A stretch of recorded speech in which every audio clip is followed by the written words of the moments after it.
నమస్కారం, నా పేరు మహేశ్వరి. ఈ రోజు మనతో పాటు మన స్టూడియోలో వాస్తు జ్యోతిష్య పండితుడు మాదుగుల శివప్రసాద్ గురుగారు మనతో పాటు ఉన్నారు. గురుగారితో మాట్లాడి ధర్మ సందేహాల గురించి తెలుసుకుందాము. గురుగారు నమస్కారం అండి. గురుగారు, మరో ప్రశ్న. ఆషాఢ మాసం ఎప్పటి నుంచి మొదలవుతుంది? ఆషాఢ మాసంలో అత్త కోడలు ఒకే చోట ఉండకూడదంటారు, ఎందుకు గురుగారు?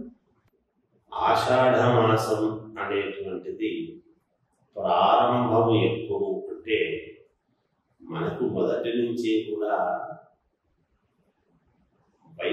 మామూలుగా చైత్ర శుద్ధ పాడ్యమి ఉగాది అని మనం చెప్తాం. పాడ్యమి నుంచి మళ్ళీ అమావాస్య వరకు మనం ఒక లెక్క అనేటువంటిది తెలుగు నెలల యొక్క ప్రామాణికము మనకు నడుస్తూ ఉన్నది మొదటి నుంచి కూడా. ఇంగ్లీష్ నెలల ప్రకారంగా జనవరి ఫిబ్రవరి ఏదో చెప్తూ ఉంటాం మనం సహజంగా. క్యాలెండర్ ప్రకారం వేరు, పంచాంగం వేరు ఉంటుంది. అయితే ఈ ఆషాఢ మాసం అనేటువంటిది ఇప్పుడు ఈ 6వ తేదీ అంటే జూలై 6వ తేదీ నుండి ప్రారంభం అవుతూ ఉంది. ఆషాఢ మాసం అంటే ముందు రోజు 5వ తారీఖు అమావాస్య అయినది. ఆమె ఎప్పుడైనా అమావాస్య దాటింది అంటే ఇంకా శుద్ధ పాడ్యమి అనేటువంటిది ప్రారంభం.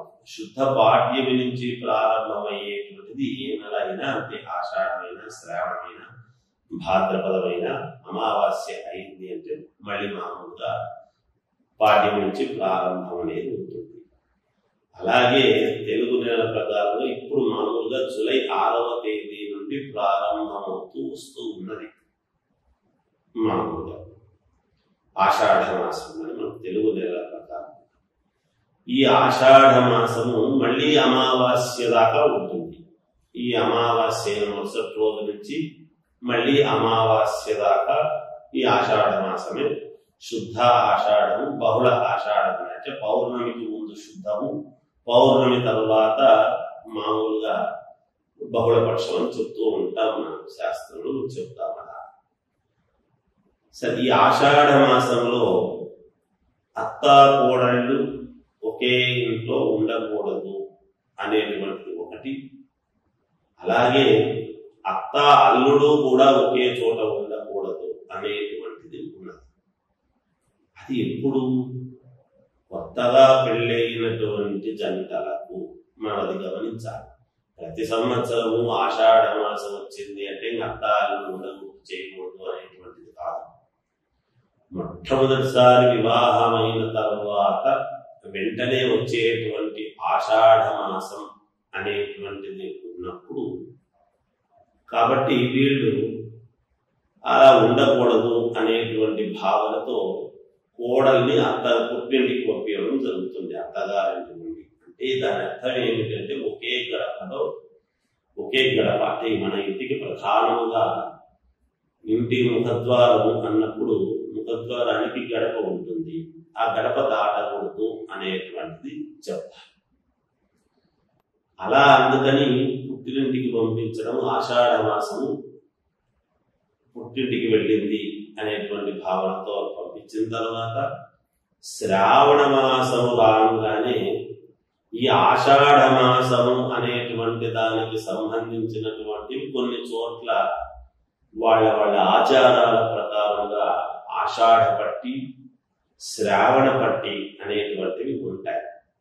అంటే ఈ చలిపిండి అని నువ్వులు, బెల్లము, ఎండు కొబ్బెర అన్నీ వేసి దంచి ఆ ఉంటగట్టి మనకు నాగుల చవితి పండుగ నాడు వస్తుంది. నువ్వులు వేసి చేస్తూ ఉంటారు, నువ్వులుంటలు అని.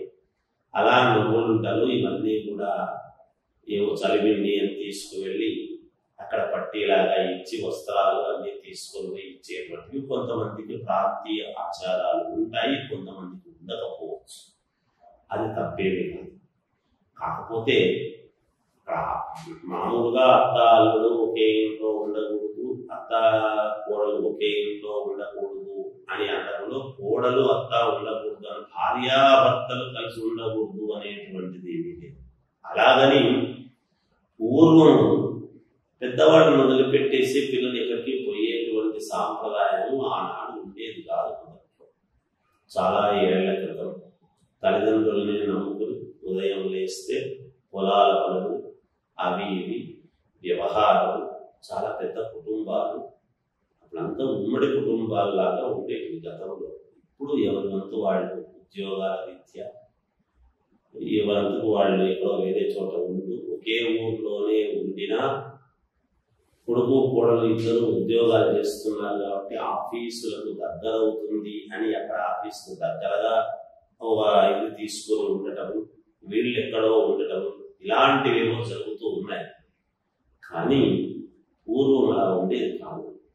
సమిష్టి కుటుంబంతో ఉండేవాళ్ళు. చిన్నాన్నలు, పెదనాన్నలు, వాళ్ళ పిల్లలు, వీళ్ళ పిల్లలు అందరూ కూడా ఒకే ఇంట్లో సంతోషంగా ఒక పద్ధతిగా వరుసగా కంచాలు పెట్టుకొని ఒక సమయానికి భోజనాలు చేస్తూ అందరూ సంతోషంగా నవ్వుకుంటూ కోలాహలంగా ఏ పండుగ వచ్చినా పబ్బం వచ్చినా అందరూ కలిసి మెలిసి ఒకే ఇంట్లో పెద్ద ఇల్లు ఉంటూ అలా చేసుకునేటువంటి సాంప్రదాయం ఉండింది. కాబట్టి అప్పుడు వాళ్ళు వదిలిపెట్టేసి ఇక్కడికో ఇద్దరు మేము మాత్రమే పెడతాము అంటే ఎలా అనే అభిప్రాయంతో పోయేవాడు.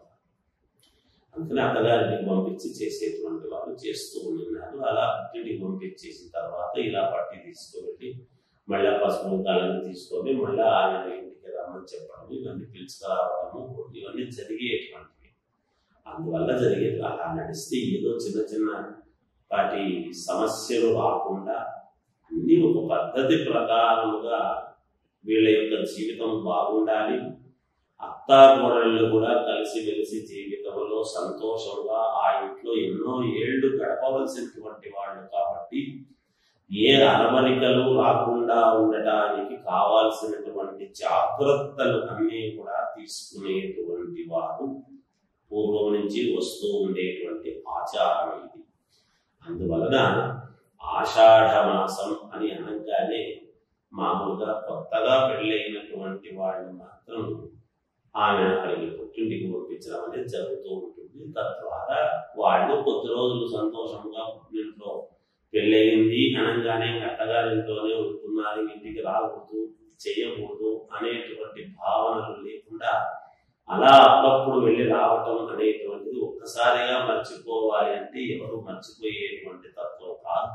ఎలా మర్చిపోగలరు పుట్టినింటిని? అది సాధ్యం కాని పని. అందుకని రాకపోకలు వారధి అనేటువంటిది ఉండాల్సిందే ఎప్పుడు ఇక్కడికి అక్కడికి.